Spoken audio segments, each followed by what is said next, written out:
নানান জল্পনা কল্পনার পর অবশেষে ব্রাজিলের কোচ হচ্ছে কার্লো আনচেলত্তি।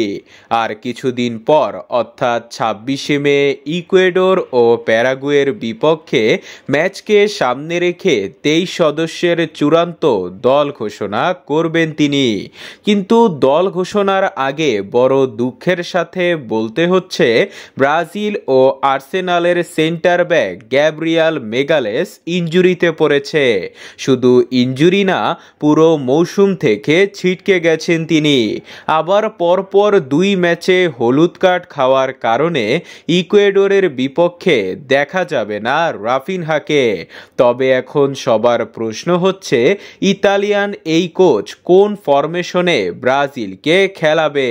তার টেকটিস আর ব্রাজিলের টেকটিসের মধ্যে কি মিল আছে? দেখুন, ২০১৭ সাল থেকে ব্রাজিলের ডায়মন্ড ফরমেশন হচ্ছে 4-2-3-1 আর আনচেলত্তির ডায়মন্ড ফরমেশন হচ্ছে 4-4-2। কিন্তু এবারের মৌসুমে রিয়ালে তিনি 4-2-3-1 ফরমেশনে খেলিয়েছেন। তার কারণ ভিনিসিয়াস জুনিয়র, এমবাপ্পে ও রদ্রিগোকে একসাথে খেলানোর জন্য। তবে শেষের দিকে আবার 4-4-2-তে খেলিয়েছেন। এখন কথা হচ্ছে, ব্রাজিল যদি 4-4-2 ফরমেশনে খেলে তাহলে অনেক ফর্মে থাকা খেলোয়াড়কে খেলতে দেখা যাবে না এই পজিশনের কারণে। 4-2-3-1-এ খেললে ফাইনাল থার্ডে একটা বাড়তি প্লেয়ার থাকবে, আর 4-4-2-তে খেললে ফাইনাল থার্ডে একটা খেলোয়াড় কমে যাবে আর মিডে একটা খেলোয়াড় বেড়ে যাবে। এখন 4-4-2-তে রাফিনহা, রদ্রিগো, সাবিও ও এস্তেবাও উইলিয়ানদের মধ্যে যত প্রপার রাইট উইং আছে ২-৩টা খেলোয়াড় বাদ পড়বে।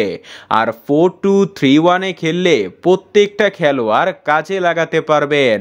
নাম্বার 9 পজিশনে ফিরাতে পারবেন রিচার্লিসন সহ গ্যাব্রিয়েল জেসুসের মতো পুরানো যোদ্ধাদের। তবে যে কোনো ফরমেশনই হোক না কেন, নেইমার থাকবে।